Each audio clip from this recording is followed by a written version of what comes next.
Om Shanti. Spark audio book का नाम है श्री श्री शिव बाबा और श्रीमत, पार्ट 6।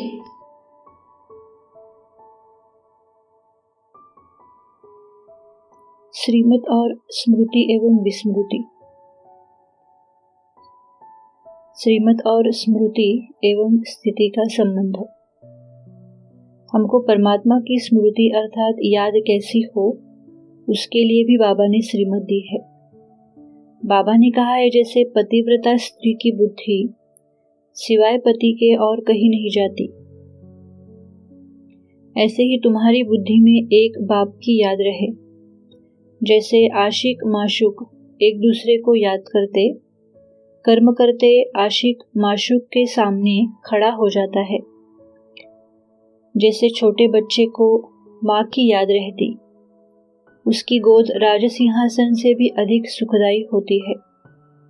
बच्चा और किसके पास नहीं जाना चाहता, ऐसे एक बाप की याद रहे और कोई भी वस्तु या व्यक्ति याद न आए।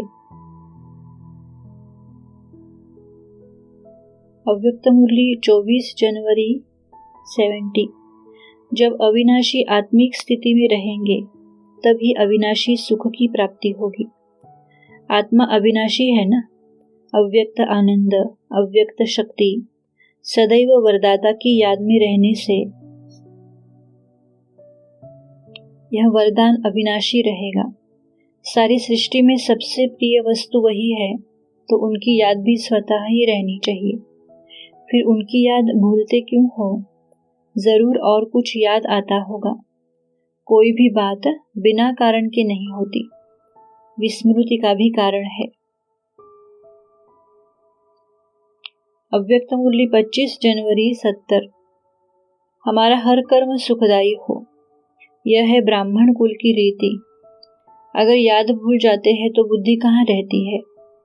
एक तरफ से भूलते हैं तो दूसरे तरफ लगेगी ना। अपने को चेक करो कि अव्यक्त स्थिति से नीचे आते हैं तो किस व्यक्त तरफ बुद्धि जाती है।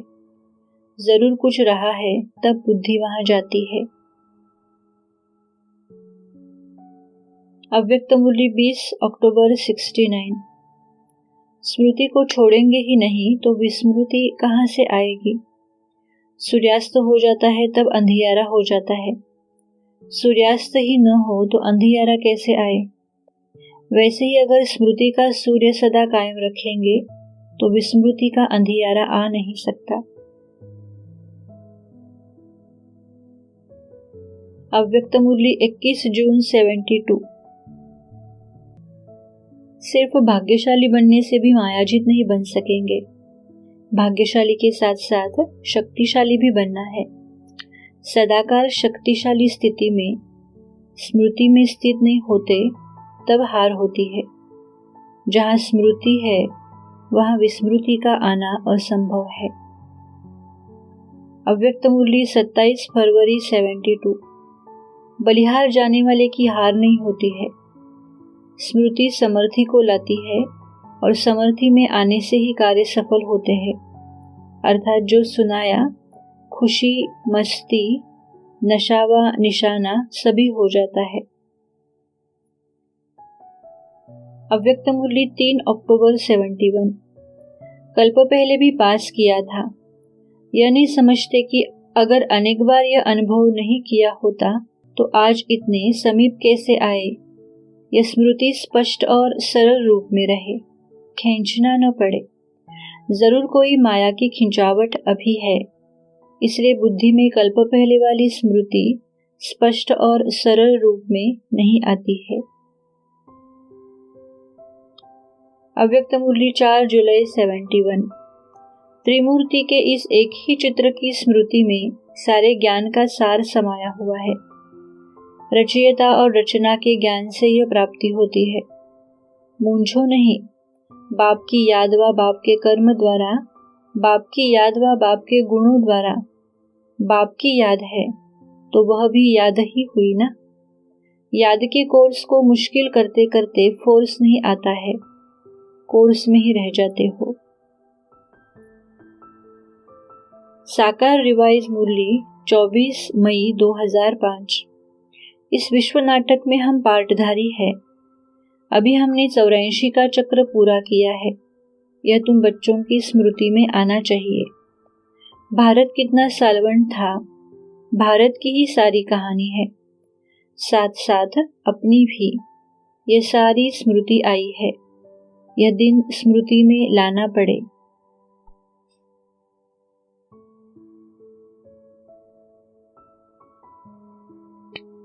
अव्यक्त मूल्य 11 मार्च 71। जो समझते हैं कि हमारे सतयुगी संस्कार ऐसे ही मुझे स्पष्ट स्मृति में आते हैं जैसे इस जीवन के बचपन के संस्कार स्पष्ट स्मृति में आते हैं, वह हाथ उठाओ। ये स्पष्ट स्मृति में आना चाहिए। साकार रूप में स्पष्ट स्मृति में थे ना। यह स्मृति तब होगी जब अपने आत्मिक स्वरूप की स्मृति स्पष्ट और सदाकाल रहेगी। अव्यक्त मूल्य 11 मार्च 71। अभी आत्मिक स्थिति की स्मृति कब कब देह के पर्दे के अंदर छिप जाती है, इसलिए यह स्मृति भी पर्दे के अंदर दिखाई देती है, स्पष्ट नहीं दिखाई देती है। आत्मिक स्मृति स्पष्ट और बहुत समय रहने से अपना भविष्य वर्षा अथवा अपने भविष्य के संस्कार स्वरूप में सामने आएंगे। अव्यक्त मूल्य 27 दिसंबर 74। जैसे अपना साकार स्वरूप सदा और स्वतः याद रहता है, उसका अभ्यास नहीं करते हो, बल्कि और ही उसको भुलाने का अभ्यास करते हो, ऐसे ही अपना निजी स्वरूप, वरदानी स्वरूप सदा ही स्मृति में रहना चाहिए। अपवित्रता का और विस्मृति का नामो निशान न रहे। इसको कहा जाता है वरदानों का कोर्स करना।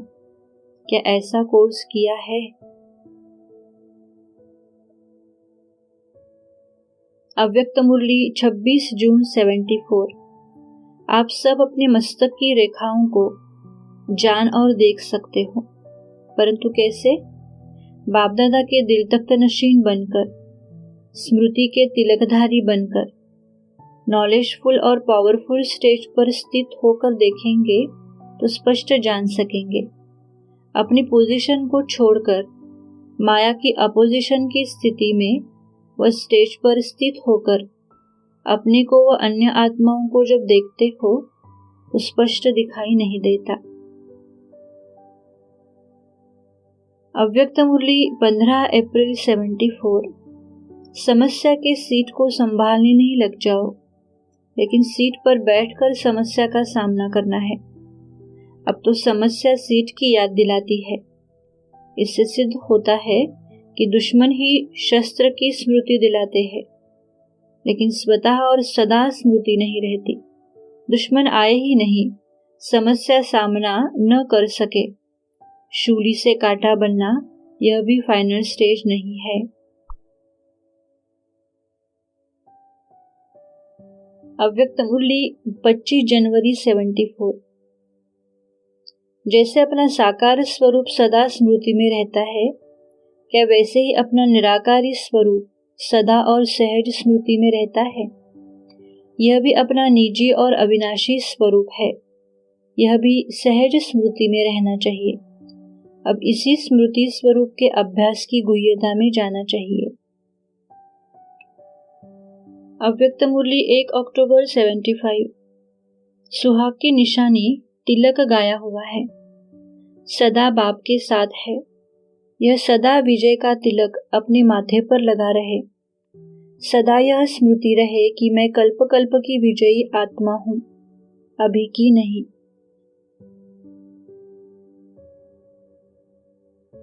अव्यक्त मूल्य 9 फरवरी 75। निरंतर इस निश्चय की स्मृति रहे कि मैं मास्टर सर्वशक्तिवान हूं। यह स्मृति रहती है। स्मृति के बिना समर्थि थोड़ी ही आएगी। विजयी होने का आधार है स्मृति। अगर स्मृति कमजोर होगी, निरंतर नहीं होगी और स्मृति पावरफुल नहीं होगी तो विजयी कैसे होंगे? कोई सोचे कि मार्ग तय करने से पहले मंजिल पर पहुंच जाए। ये हो सकता है? मार्ग तो जरूर तय करना ही पड़ेगा। तो विजय है मंजिल और मार्ग है निरंतर स्मृति। अव्यक्त मुरली 17 मई 83। श्रीमत के पहिए लगने से स्वतः ही पुरुषार्थ की रफ्तार तेज हो जाएगी। सदा ऐसे सेवाधारी बनकर चलो, जरा भी बोझ महसूस नहीं करो। करावनहार जब बाप है तो बोझ क्यों? इसी स्मृति से सदा उड़ती कला में जाते रहो। अव्यक्त मुरली 20 दिसंबर 92। साधारण कर्म करते भी श्रेष्ठ स्मृति और श्रेष्ठ स्थिति हो, जिसको देखते ही महसूस करे कि यह कोई साधारण व्यक्ति नहीं है। हीरा अपनी चमक छिपा नहीं सकता। जैसे ब्रह्मा बाप साधारण तन में होते भी पुरुषोत्तम अनुभव होता था, तो ऐसे फॉलो फादर। अव्यक्त मुरली 3 नवंबर 92।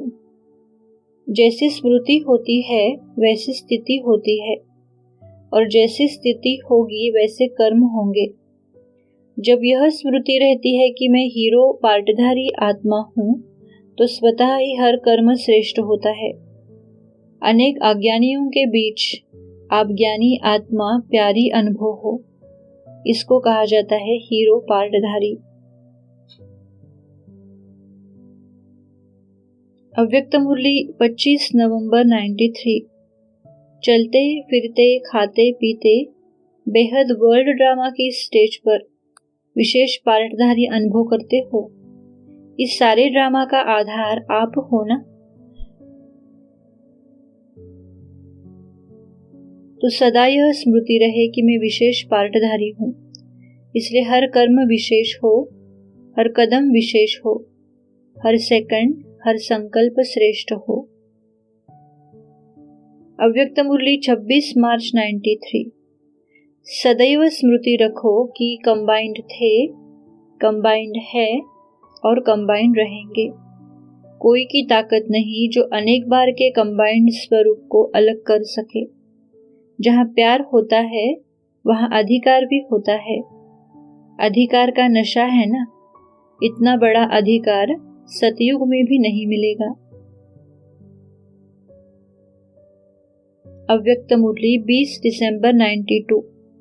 साधारण कर्म करते भी श्रेष्ठ स्मृति और श्रेष्ठ स्थिति हो, इसको देखते ही महसूस करे कि यह कोई साधारण व्यक्ति नहीं है। हीरा अपनी चमक छिपा नहीं सकता। जैसे ब्रह्मा बाप साधारण तन में होते भी पुरुषोत्तम अनुभव होता था, तो ऐसे फॉलो फादर। अव्यक्त मुरली 30 नवंबर 92। सदा इस भाग्य को सामने रखो, अर्थात स्मृति में रखो, मैं कौन हूँ, किसका हूँ और हमको क्या मिला है। स्मृति आने से सहज ही जैसी स्मृति वैसी स्थिति हो जाती है। क्या भी होता रहे, लेकिन हम मौज में रहने वाले हैं। अव्यक्त मुरली 3 नवंबर 92। जैसी स्मृति होती है वैसी स्थिति होती है, और जैसी स्थिति होगी वैसे कर्म होंगे। जब यह स्मृति रहती है कि मैं हीरो पार्टधारी आत्मा हूँ, तो स्वतः ही हर कर्म श्रेष्ठ होता है। अनेक अज्ञानियों के बीच आप ज्ञानी आत्मा प्यारी अनुभव हो, इसको कहा जाता है हीरो पार्टधारी। अव्यक्त मुरली 18 जनवरी 91। अनादि बाप ने आदिदेव ब्रह्मा द्वारा आदि ब्राह्मणों की रचना की, और आदि ब्राह्मणों ने अनेक ब्राह्मणों की वृद्धि की। अपने अनादि आदि नाम, रूप, गुण और अब ब्राह्मण जीवन के सर्वगुणों के स्मृति स्वरूप बनो। ऐसे ही कर्तव्यों की स्मृति इमर्ज करो। अव्यक्त मुरली 1 दिसंबर 89। सारी दुनिया ही अपना परिवार है। सर्व आत्माओं का तना आप ब्राह्मण हो। सदा यह स्मृति में रखो कि आदि आत्मा ने जिस श्रेष्ठ दृष्टि से हमको देखा, ऐसी ही श्रेष्ठ स्थिति की सृष्टि में सदा रहेंगे। अव्यक्त मुरली 23 नवंबर 89। बाप से अनेक प्रकार की प्राप्तियां हुई है। कभी किसी प्राप्ति को स्मृति में रखो। बाप ने क्या क्या खजाना दिया है उसकी लिस्ट निकालो और स्मृति में रखो। साकार रिवाइज मुरली 26 अगस्त 2006। अभी स्मृति में आता है कि जो यहाँ के होंगे उनको झट स्मृति में आ जाएगा। हाँ, स्मृति में आए हुए को भी माया कोई समय जोर से थप्पड़ लगाए विस्मृत कर देती है। इसलिए बच्चों को बड़ा खबरदार रहना है। पवित्रता का कंगन भी पूरा बांधना है। अव्यक्त मुरली 25 जनवरी 94। आप ब्राह्मण जीवन की विशेषता को नेचुरल नेचर बनाना, इसको ही सहज पुरुषार्थ कहा जाता है।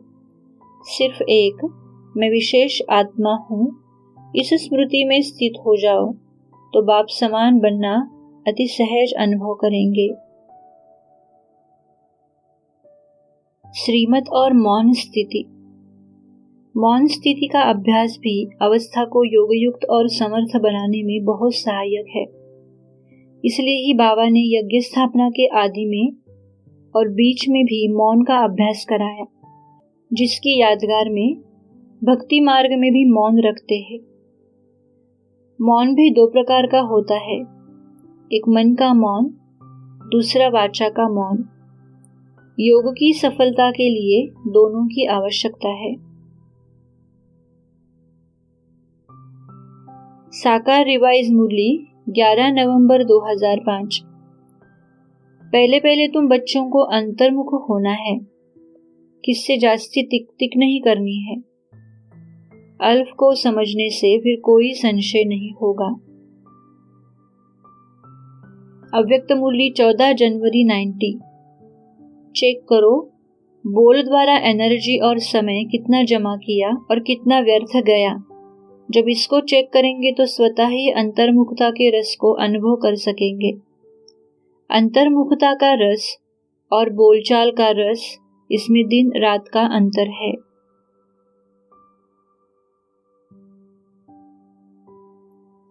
श्रीमत और आत्माभिमानी स्थिति एवं परमात्माभिमानी स्थिति। परमात्मा आकर अभी हमको सारा ज्ञान देकर आत्माभिमानी बनाते हैं। जब आत्माभिमानी बनते तब ही परमात्माभिमानी बनते हैं और आत्मिक सुख का अनुभव करते हैं। इसलिए बाबा ने आत्माभिमानी बनने के लिए श्रीमत दी है और आत्माभिमानी कैसे बने उसके लिए भी श्रीमत दी है। साकार रिवाइज मुरली 6 अक्टूबर 2005। बाप कहते बच्चे छीछी मत बनो, माया से हार नहीं खाओ। पाप के मददगार बन फिर हार खाए तो नाम बदनाम कर देते हैं। बाप कहते हैं देह सहित जो कुछ देखते हो उन सबको भूल जाओ। साकार रिवाइज मुरली 7 अक्टूबर 2005। रूहानी बाप रूहानी बच्चों को कहते हैं मैं तुमको राह तो दिखलाता हूँ, परंतु पहले अपने को आत्मा निश्चय कर बैठो। देही अभिमानी होकर बैठो तो फिर तुमको राह बहुत सहज देखने में आएगी। साकार रिवाइज मुरली 7 अक्टूबर 2005। बाप कहते हैं देह सहित देह के सर्व संबंधों को भूल जाना है। एक बाप को याद करना है, आत्मा को यहाँ ही पवित्र बनना है। याद नहीं करेंगे तो फिर सजाएं खानी पड़ेंगी, इसलिए याद की मेहनत करो। साकार रिवाइज मुरली 5 अक्टूबर 2005। बाबा कहते हैं इस छीछी चोले को छोड़ दो, देह सहित सारी दुनिया को भूल जाओ। यह है बेहद का संन्यास। साकार रिवाइज मुरली 4 अक्टूबर 2005। गीता के आदि में और पिछाड़ी में यह बात आती है मन मना भव। बाप कहते हैं मामेकम याद करो। दूसरे कोई देहधारी को याद नहीं करना है। साकार रिवाइज मुरली 3 अक्टूबर 2005। पहले पहले यह समझ देता हूँ, अपने को आत्मा समझ बैठो। अंदर में ये घोटते रहो कि मैं आत्मा हूँ। अपने को आत्मा न समझने से बाप को भूल जाते हो। साकार रिवाइज मुरली 11 अप्रैल 2006। सतयुग में देही अभिमानी रहते भी बाप को नहीं जानते, सृष्टि चक्र के ज्ञान को नहीं जानते। मैं आत्मा छोटा सा स्टार हूँ, बाप भी छोटा स्टार है। तुम बच्चों को पहले पहले यह मेहनत करनी है। साकार रिवाइज मुरली 26 जुलाई 2006। थकने का मतलब है देहाभिमानी बनना।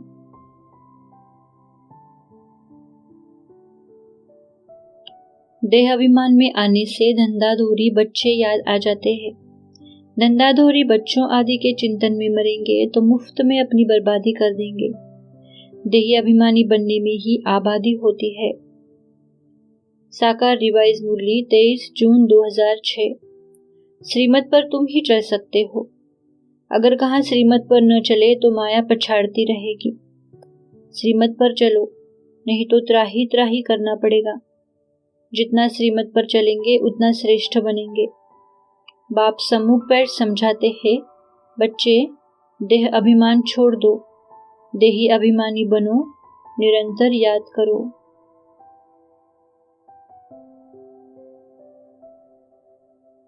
साकार रिवाइज मुरली 23 अगस्त 2006। बच्चों को आत्माभिमानी होकर बैठना है। भले इन लक्ष्मी नारायण के लिए कहेंगे कि यह आत्माभिमानी थे, फिर भी देह अभिमान तो रहता है ना। अपने को आत्मा समझे और बाप को भी बिंदी समझे। अपने को आत्मा समझ फिर बाप को और घर को याद करना है। अव्यक्त मुरली 16 फरवरी 96। सारा दिन में ये मैं शब्द बहुत आता है और आना ही है, तो अभ्यास करो। जब भी मैं शब्द कहते हो तो मैं कौन? अगर मैं शब्द आत्माभिमानी होकर कहेंगे, अगर मैं शब्द आत्माभिमानी बनकर कहेंगे तो आत्मा को बाप स्वतः याद आएगा। साकार रिवाइज मुरली 24 मई 2006।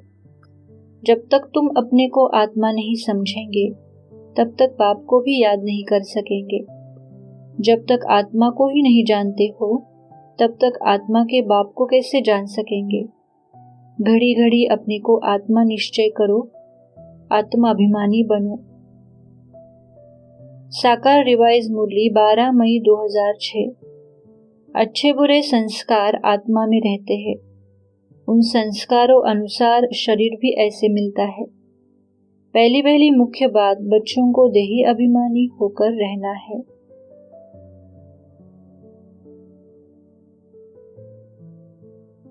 श्रीमत और उड़ती कला की स्थिति।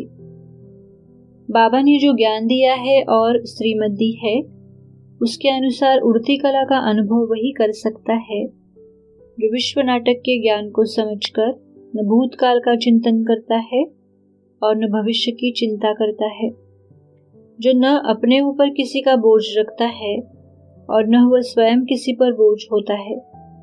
इसके लिए दादी जानकी जी ने भी कहा है, पक्षी क्यों उड़ता रहता है?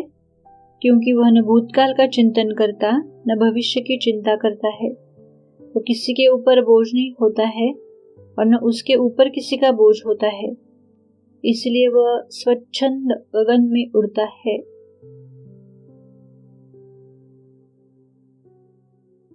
अव्यक्त मुरली 17 दिसंबर 89। बेहद का राज्य भाग्य प्राप्त करने वालों को पहले इस समय अपनी देह की हद से परे जाना पड़ेगा। अगर देहभान की हद से निकले तो और सभी हद से निकल ही जाएंगे। देह की हद कभी भी उड़ने नहीं देगी।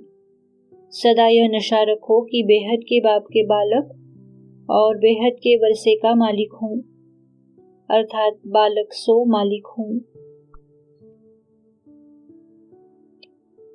अव्यक्त मुरली 10 जनवरी 94। मेरापन का बोझ फरिश्ता बनने नहीं देगा।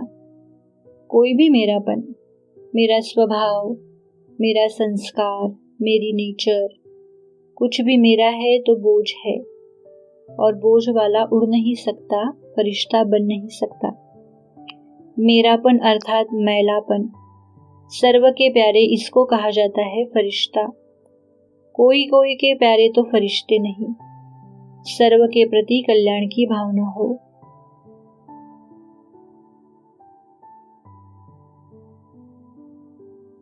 श्रीमत और योग बल। बाबा आकर योग सिखाते हैं, जिस योग के बल से नई दुनिया की स्थापना होती। अपने योग बल के आधार पर ही नई दुनिया में पद पाते। बाबा ने कहा है, कोई बाहुबल से विश्व का राजा नहीं बन सकता, तुम योग बल से ही विश्व के राजा बनते हो। बाबा ने योग बल और भोग बल से संतान की उत्पत्ति के विषय में भी बताया है, और ऐसा योग बल जमा करने के लिए श्रीमत दी है। जैसे आत्माभिमानी और देह अभिमानी शब्द है, वैसे ही योग बल और भोग बल भी शब्द है। सतयुग में देहाभिमान होता नहीं, सभी आत्माभिमानी होते हैं, इसलिए वहां सारे कार्य योग बल से संपन्न हुए माने जाते हैं। और द्वापर से जब देह अभिमानी बनते हैं तो सारे कार्य भोग बल से होते हैं। साकार रिवाइज मुरली 2 मई 2005। तुम योग बल से विश्व पर राज्य करते हो। तुम कहते हो, बाबा हम कल्प कल्प आपसे सतयुग का स्वराज्य लेते हैं, फिर गवाते हैं, फिर लेते हैं। यह रचता और रचना का ज्ञान तुमको अभी मिला है, इन लक्ष्मी नारायण को भी यह ज्ञान नहीं होगा।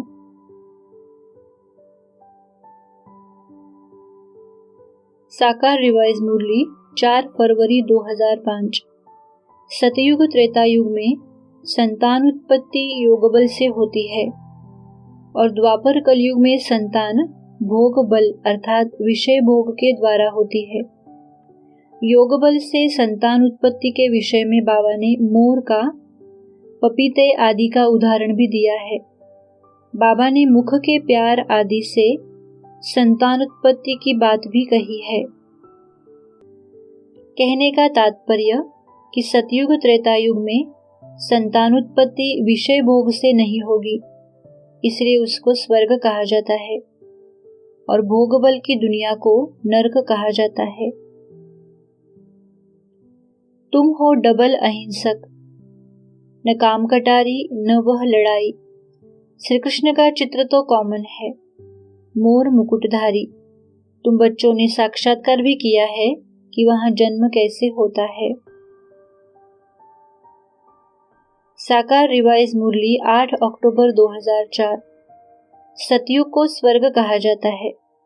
सतयुग को कहा जाता है योगी दुनिया, क्योंकि वहां भोग विलास होता नहीं। कलयुग है भोगी दुनिया, नरक। साकार रिवाइज मुरली 16 नवंबर 2004। जब 2 युग पास हुए, फिर आता है द्वापर युग, रावण का राज्य। देवताएं वाम मार्ग में चले जाते हैं तो विकार का सिस्टम बन जाता है। सतयुग त्रेता में सभी निर्विकारी रहते हैं। साकार रिवाइज मुरली 7 नवंबर 2005। तुमको भारत खंड की बहुत महिमा करनी चाहिए। भारत सचखंड था, कितनी महिमा थी। ये बहुत वंडरफुल ड्रामा है। मोर के लिए भी बाबा ने समझाया है। उनको भारत का नेशनल बर्ड कहते हैं, क्योंकि श्री कृष्ण के मुकुट में मोर का पंख दिखाते हैं। डेल, मोरनी को गर्भ भी मोर के आंसू से होता है, इसलिए उसको नेशनल बर्ड कहते हैं।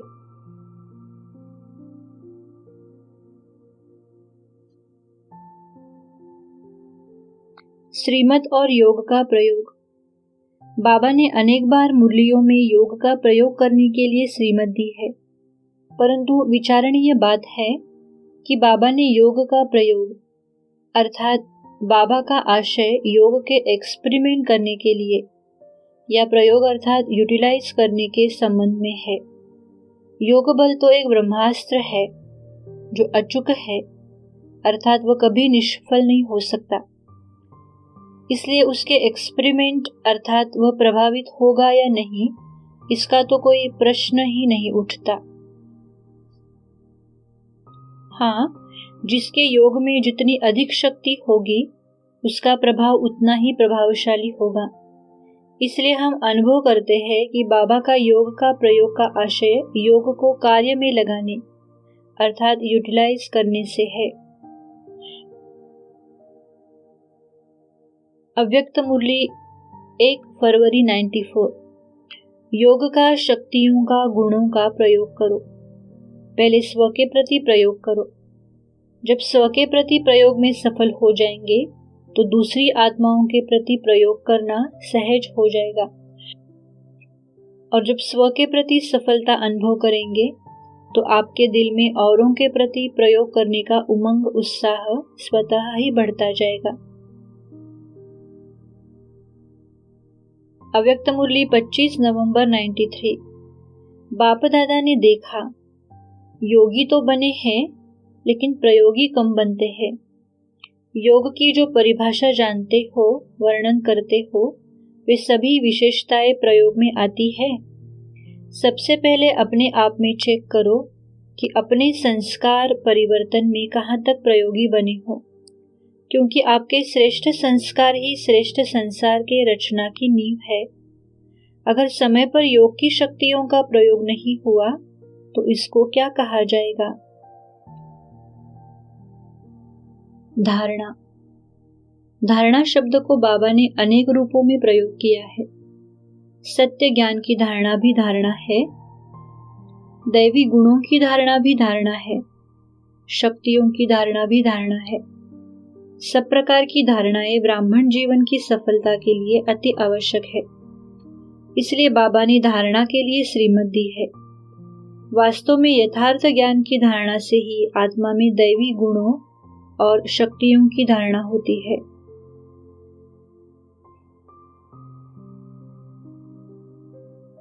साकार रिवाइज मुरली 8 मार्च 2006। तुम कुमारी या मम्मा को फॉलो करो। गृहस्थियों को बाबा को फॉलो करना चाहिए। सिर्फ पंडित नहीं बनना है। दूसरे को सिखाते रहेंगे, खुद उस अवस्था में नहीं रहेंगे तो असर नहीं पड़ेगा। अपना भी पुरुषार्थ करना है। साकार रिवाइज मुरली 8 दिसंबर 2005। ये सब पॉइंट्स औरों को समझाने से बुद्धि में बैठेंगी। टॉपिक्स की लिस्ट बनानी है, फिर एक एक पॉइंट को लेकर अंदर में भाषण करना चाहिए या लिखना चाहिए। फिर देखना चाहिए कि सब पॉइंट्स लिखी है। जितना माथा मारेंगे उतना अच्छा है। साकार रिवाइज मुरली 4 नवंबर 2005। बुद्धि कोई शरीर में नहीं है, आत्मा में ही मन बुद्धि है। तुमको मुख्य मुख्य पॉइंट्स बुद्धि में धारण करनी है। किसको भी समझानी ऐसी देनी चाहिए जो उनके कपाट ही खुल जाए। साकार रिवाइज मुरली 2 नवंबर 2005। बच्चों की बुद्धि में यह नॉलेज अच्छी रीति रहनी चाहिए, इसलिए तुम स्वदर्शन चक्रधारी बनते हो। बाप तुम्हारी पढ़ाई की, संभालने की, श्रृंगारने की सर्विस करते हैं। तुम भी ऑन गॉडली सर्विस पर हो। तुमको भी सबको सुख का रास्ता बताना है। साकार रिवाइज मुरली 8 नवंबर 2005। सब पॉइंट्स बुद्धि में अच्छी रीति धारण करनी है। यह भी खेल बना हुआ है। बाप बैठ समझाते हैं कैसे यह खेल बना बनाया है। देवताओं को भी स्वदर्शन चक्रधारी नहीं कहेंगे। देवताओं में यह ज्ञान होता ही नहीं है। तुम कहेंगे हमारे में सारा ज्ञान है। तुम ब्राह्मणों का देवताओं से भी उत्तम कुल है। अव्यक्त मुरली 26 जनवरी 88। उनके संपर्क में आने से शांति, खुशी, शक्ति का अनुभव होता है। वर्तमान समय के पूज्य तो भविष्य के भी पूज्य। ब्रह्मा बाप की विशेषता सदा सामने रखो और कोई बातों में नहीं जाओ। विशेषताओं को देखो और वर्णन करो और हर एक को विशेषता का महत्व सुनाकर विशेष बनाओ। दूसरों को बनाना अर्थात स्वयं बनना।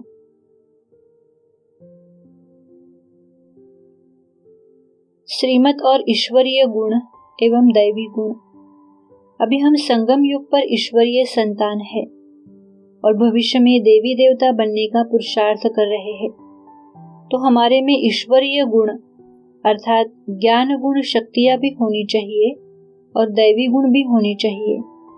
ये ईश्वरीय गुण और दैवी गुणों की धारणा कैसे हो, उसके लिए भी बाबा ने श्रीमत दी है। साकार रिवाइज मुरली 30 जून 2006। तुम्हारा खान पान भी शुद्ध चाहिए, दैवी गुण भी यहाँ ही धारण करने हैं। यहाँ तुम हो ईश्वरीय संतान, तुम्हारा यह सर्वोत्तम जन्म है। देवताओं से भी तुम उत्तम हो, अभी तुम औरों को भी उत्तम बनाते हो।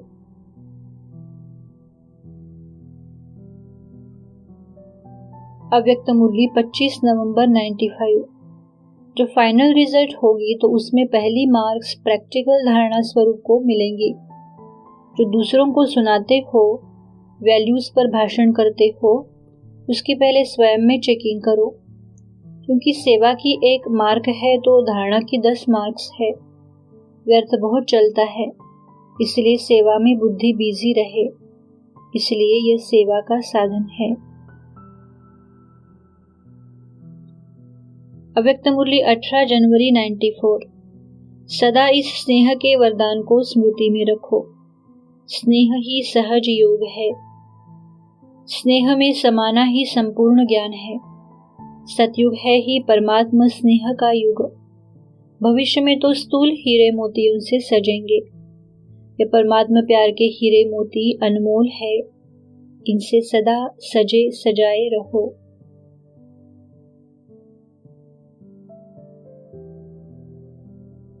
श्रीमत और पास्ट, प्रेजेंट, फ्यूचर। श्रीमत और समय, संकल्प, शक्ति। समय, संकल्प और शक्ति आत्मा का बहुमूल्य खजाना है। जो आत्मा जितना ही इसको बचाता है, इसका सदुपयोग करता है, उसका जीवन उतना ही श्रेष्ठ और सुखमय होता है। बाबा ने इस सत्य का ज्ञान भी दिया है और उसको बचाने और सदुपयोग के लिए श्रीमत भी दी है। बाबा ने हमको इस विश्व नाटक का भी ज्ञान दिया है और इसके विधि विधान, कर्म सिद्धांत के अटल सत्यों का भी ज्ञान दिया है। और इन सत्यों को जानते हुए हमारा क्या कर्तव्य है, उसके लिए श्रीमत दी है।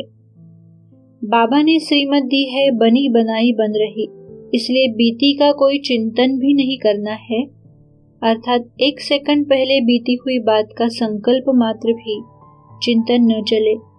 और भविष्य में जो होना है वही होगा, इसलिए उसकी कोई चिंता नहीं करनी है। वर्तमान तुम्हारे हाथों में है, उसको सफल करना है। जो वर्तमान में हम अपने समय संकल्प शक्ति को सफल करेंगे तो भविष्य निश्चित ही अच्छा होगा, क्योंकि वर्तमान भूतकाल का फल और भविष्य का बीज है। जैसा बोएंगे वैसा फल पाएंगे, इस सृष्टि का अटल सिद्धांत है।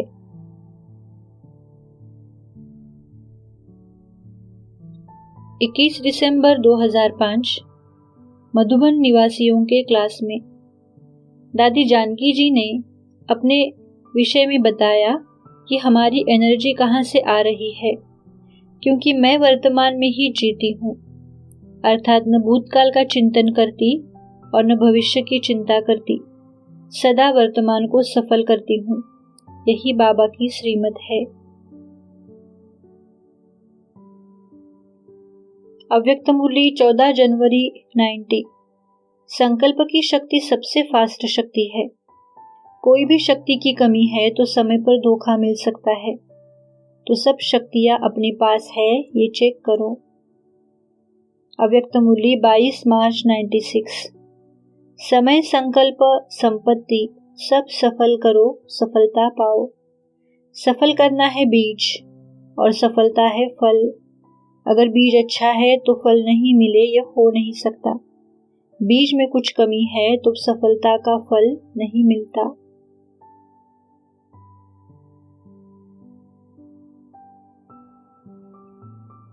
श्रीमत और शुभ चिंतन और शुभ चिंतक।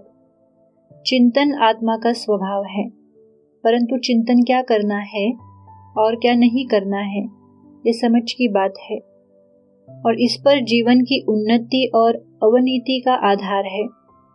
वर्तमान समय देहाभिमान के कारण प्रायः सभी को परचिंतन और व्यर्थ चिंतन की आदत पड़ गई है। अब इस आदत को मिटाकर स्वचिंतन, शुभ चिंतन का परमात्मा ने रास्ता बताया है। दोनों प्रकार के चिंतन के हानि लाभ का ज्ञान दिया है और परचिंतन व्यर्थ चिंतन को छोड़कर शुभ चिंतन और स्वचिंतन में कैसे प्रवृत्त हो, उसके लिए भी श्रीमत दी है। अव्यक्त मुरली 22 जनवरी 70। आज बाप दादा 2 चीजें सौगात में दे रहे हैं, सदा शुभ चिंतक और शुभ चिंतन। शुभ चिंतन से अपनी स्थिति बना सकते हो और शुभ चिंतक बनने से अनेक आत्माओं की सेवा करेंगे। अव्यक्त मुरली 10 नवंबर 87। शुभ चिंतक अर्थात ज्ञान रत्नों से भरपूर। शुभ चिंतन वाला सदा अपने संपन्नता के नशे में रहता है। परचिंतन और व्यर्थ चिंतन वाला सदा खाली होने के कारण अपने को कमजोर अनुभव करेगा। अव्यक्त मुरली 23 मार्च 70। होली मनाना अर्थात सदा के लिए आज के दिन से बीती सो बीती का पाठ पक्का करना, यही होली मनाना है। अपनी बीती हुई बातें या दूसरों की बीती हुई बातों को चिंतन में न लाना और चित्त में भी न रखना। एक होता है चित्त में रखना, दूसरा होता है चिंतन में लाना, तीसरा होता है वर्णन करना। अव्यक्त मुरली 10 नवंबर 87। शुभ चिंतक सदा रहे, इसका विशेष आधार है शुभ चिंतन। जिसका शुभ चिंतन सदा रहता वह अवश्य ही शुभ चिंतक है। सदा शुभ चिंतक मणि का, शुभ चिंतन का शक्तिशाली खजाना सदा भरपूर होगा। भरपूरता के कारण ही औरों के प्रति शुभ चिंतक बन सकते हैं। परमात्मा के द्वारा विश्व नाटक का दिया हुआ यथार्थ ज्ञान ही शुभ चिंतन के लिए परमावश्यक है, क्योंकि किसी चीज की यथार्थता और उसकी उपयोगिता को समझने के बाद आत्मा की उसमें अभिरुचि स्वाभाविक हो जाती है। साकार रिवाइज मुरली 9 अगस्त 2005। श्री श्री की श्रीमत से तुम एवर हेल्दी बनते हो। बाप समझाते हैं, बच्चे एक तो याद की यात्रा में रहो, कोई भी विकर्म न करो और सर्विस की युक्तियां निकालो। आप समान बनाने की सेवा करो।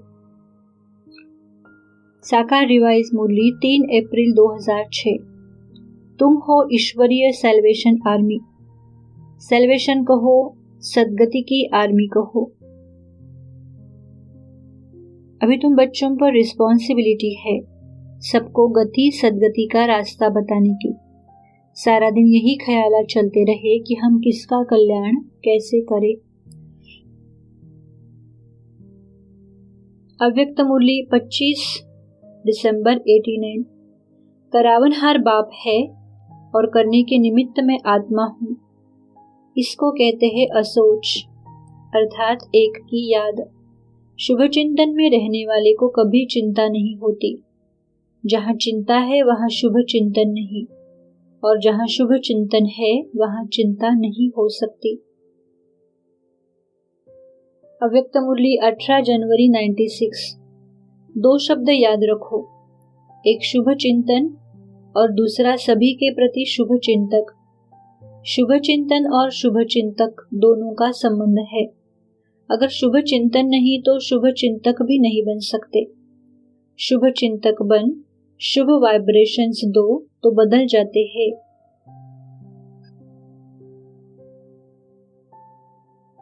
श्रीमत और चिंतन। चिंता एवं चिंतन चिता से परे निर्संकल्प स्थिति। श्रीमत और स्वचिंतन, परचिंतन एवं व्यर्थ चिंतन। बाबा ने बताया है, स्वचिंतन उन्नति की सीढ़ी है और परचिंतन पतन की जड़ है। अर्थात स्वचिंतन वाला सदा ही चढ़ती कला में जाता है और परचिंतन एवं व्यर्थ चिंतन वाला सदा ही पतन की तरफ जाता है। इसलिए बाबा ने श्रीमत दी है, तुमको सदा ही स्वचिंतन में रहना है। जब सदा स्वचिंतन में रहेंगे तो परचिंतन होगा ही नहीं, और यदि होता भी होगा तो वह भी खत्म हो जाएगा। बाबा ने सदा और सर्व का शुभ चिंतक बनने के लिए श्रीमत दी है, परंतु शुभ चिंतक वही हो सकता है जो सदा शुभ चिंतन में रहेगा। इसलिए ही बाबा ने सदा स्वचिंतन, ज्ञान चिंतन, सेवा के चिंतन में रहने की श्रीमत दी है। बाबा ने श्रीमत दी है, बच्चे विश्व नाटक को जानकर न भूतकाल का चिंतन करो न भविष्य की चिंता करो। तुम सदा वर्तमान में अभिष्ट पुरुषार्थ करो, क्योंकि भूतकाल तो बीत गया, वह वापस आने वाला नहीं है, और भविष्य हमारे वर्तमान कर्म पर ही आधारित है।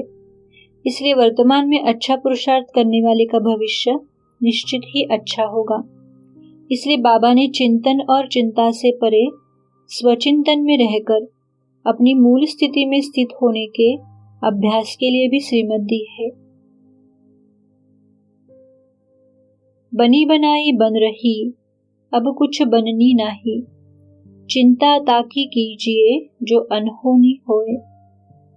मनुष्य सबसे अधिक चिंतनशील प्राणी है, इसलिए इस विश्व के उत्थान और पतन में उसके चिंतन का महत्वपूर्ण प्रभाव है।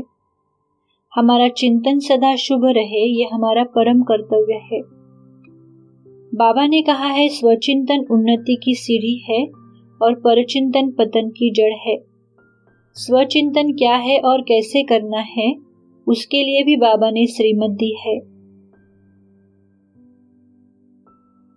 संक्षेप में विचार करें तो जिस चिंतन से आत्मा और परमात्मा की याद आए वह स्वचिंतन और शुभ चिंतन है, और जिस चिंतन से किसी व्यक्ति वस्तु की याद आए वह परचिंतन है। यदि हम गहराई से विचार करें तो हमारा जो भी चिंतन चलता है उसमें किसी न किसी व्यक्ति, वस्तु या परमात्मा की याद अवश्य आती है, जो हमारे चिंतन की कसौटी है। अभी वस्तु तथा व्यक्ति की याद भुलाकर परमात्मा की याद स्थिर करनी है। यह देह भी पर है, इसलिए देह और दैहिक सुखों की याद भी पर चिंतन है। इसलिए लौकिक गीता में भी कहा है, सर्वधर्मे निधनम श्रेयस्कर परधर्म भयावहा। अव्यक्त मुरली 3 अक्टूबर 69। जितना जितना गहराई में जाएंगे उतना ही घबराहट गायब हो जाएगी। सागर के तले में गहराई में क्या होता है? बिल्कुल शांत, और शांत के साथ भी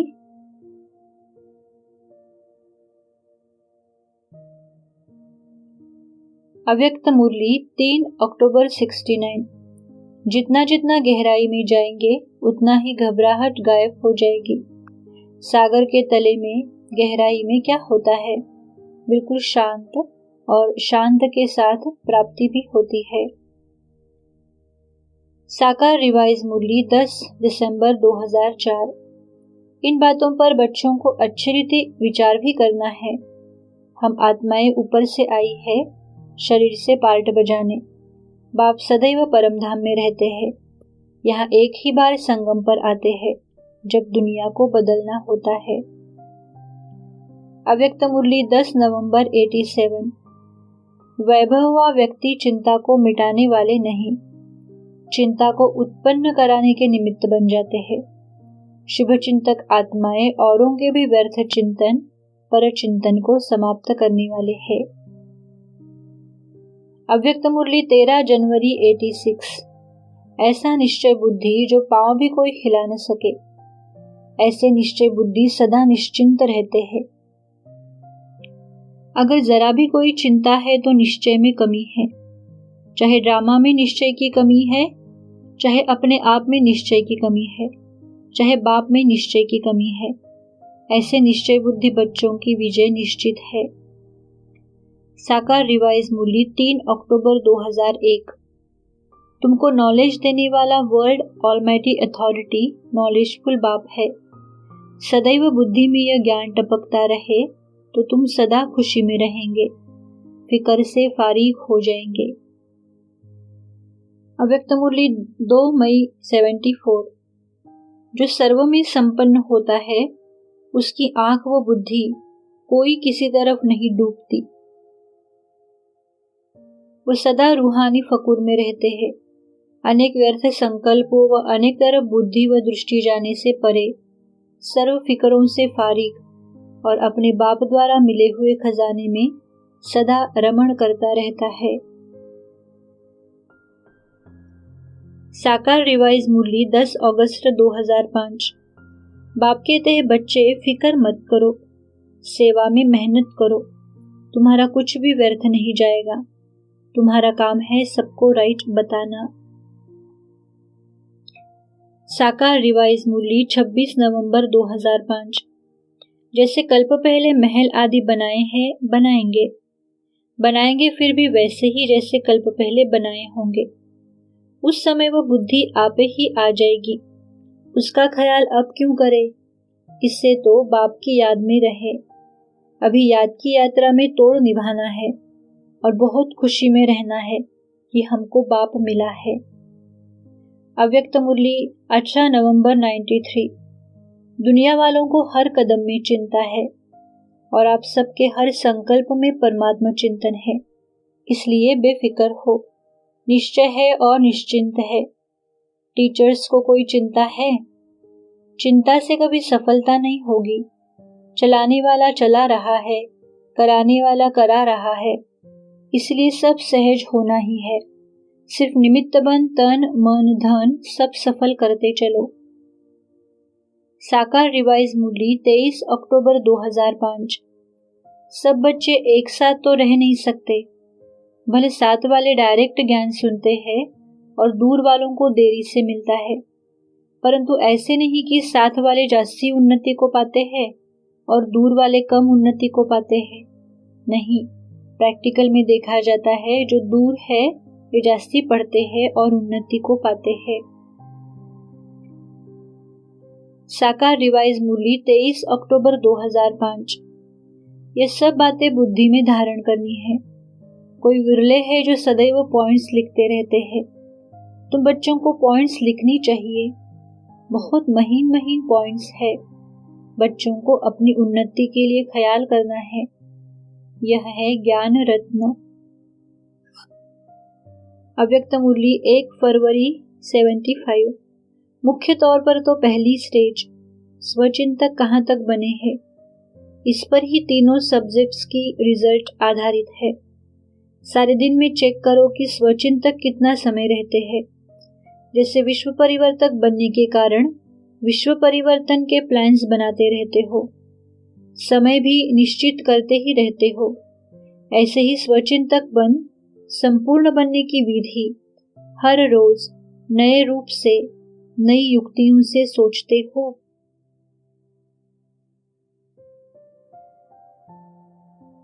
अव्यक्त मूल्य 18 दिसंबर 87।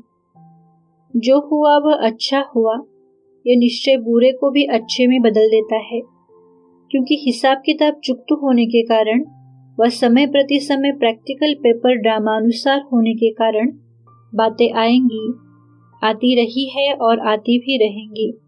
नुकसान के बीच फायदे को ढूंढ लेगा। अव्यक्त मुरली 18 दिसंबर 87। कल्याणकारी बाप के बच्चे होने के कारण संगम युग का हर सेकंड कल्याणकारी है। ब्राह्मणों का ऑक्यूपेशन ही है विश्व परिवर्तक, विश्व कल्याणकारी। ऐसे निश्चय बुद्धि आत्मा के लिए हर घड़ी निश्चित कल्याणकारी है। अव्यक्त मुरली 24 जनवरी 70। विघ्न तो आएंगे, उनको खत्म करने की युक्ति है।